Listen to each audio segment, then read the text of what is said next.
আচ্ছা বলুন তো, রং তুলির কি কখনো কষ্ট হয় না? এই তুলিগুলো প্রত্যেকটা জিনিসকে কত সুন্দর করে তোলে। বেচারা রং তুলি, একে আর কেউ সুন্দর করে না। তো চলো আজকে এই রং তুলিটাকেই একটু সুন্দর করে তুলি। এই রং তুলিটাকে এবারে কাপড় পরাবো। কি দিয়ে পরাবো? মোল্ডেড ক্লে দিয়ে অবশ্যই। এই তুলিটার উপরে ভাবছি আমি মারমেইডের শেপ দেবো। সেই ছোট্টবেলা থেকেই মারমেইডের ক্যারেক্টার মানেই এক অদ্ভুত সুন্দর পরী।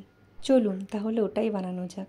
মারমেইডের টেইলটা বানানোর জন্য প্রথমে মোল্ডেড ক্লেটাকে হার্ট শেপ দিয়ে নেব। তারপর হার্ট শেপটাকে আলতো আলতো চাপ দিয়ে ওটাকে টেইলের মতো তৈরি করব। এবারে আমি তুলির উপরে যে ক্লে দিয়ে জামাটা পরিয়েছিলাম তার উপরে আমি মাছের আঁশের শেপ দিয়ে নেব। আর সামনের পোর্শনটায় একটু ডট ডট টাইপের শেপ দিয়ে দেবো। এবারে প্রথমে আমি হোয়াইট কালার দিয়ে এটাকে কালার করে নেব, যাতে পরের যে কালারগুলো আমি মিক্স করব সেটা সুন্দরভাবে ফিনিশিং আসে। কালারটার জন্য আমি ইউজ করেছি blue colour, deep blue colour আর পিঙ্ক কালার। আর সবশেষে আমি মেটালিক পার্ল কালার ইউজ করেছি। রং তুলিটা এবার খুব খুশি। কেমন লাগলো জানিও।